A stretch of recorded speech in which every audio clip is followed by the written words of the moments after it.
Welcome back to another Growing in Grace. We're in the fourth chapter of First Peter, and Peter does such an excellent job of exhorting the Christians in Rome with this letter. They're facing suffering and persecution, and as I was reading it, I began to really ponder about some of the things that helped me keep my faith. And as I was reading that first part of it, I no longer have a desire to do the things of the world. I simply dislike them. I stay away from them. And what a great testimony about the Spirit of the living God being within sight of you when you realize that you have changed that much. You know, Peter goes on to list a whole summary of things that you used to embark in, and we no longer do that. How do you explain that except by the living God, through His Spirit, works within you and changes you? He sanctifies you. It's a testimony to His Spirit.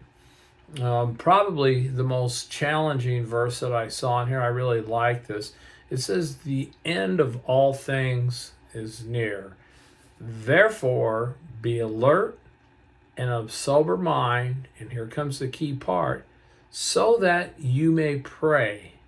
It's kind of easy to read right over top of this, but the reality of it is whatever comes into our life, whatever challenges, whatever temptations we have, if we don't make sure that we're looking at it correctly by praying, by looking at it spiritually, if we go back to looking at it, and as a physical man, we're going to look at it incorrectly. So we have to always be converting the things over that challenge us into the spiritual realm. Think spiritually, and we do that by praying. That's the way that we battle through these things that we face.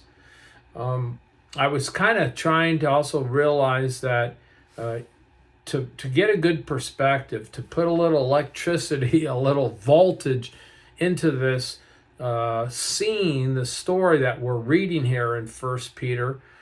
Imagine if it was you and I, we would go to Fry's or Safeway, and when we would present our debit card, they would begin to mock us. They would begin to hurl insults at you. And other people at the store would stop what they're doing as they would listen to the cashier persecute you for being a Christian. Maybe if you're outside and you're pumping gas in your car, and as people drive by, they're mocking you. You can hear them calling you names.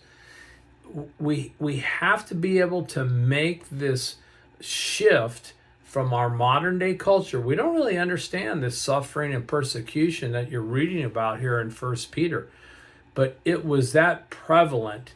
It was that disturbing that they constantly, on a day-to-day basis, would face the persecution and the suffering.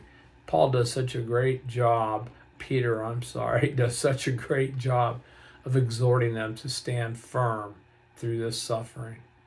It's always a pleasure.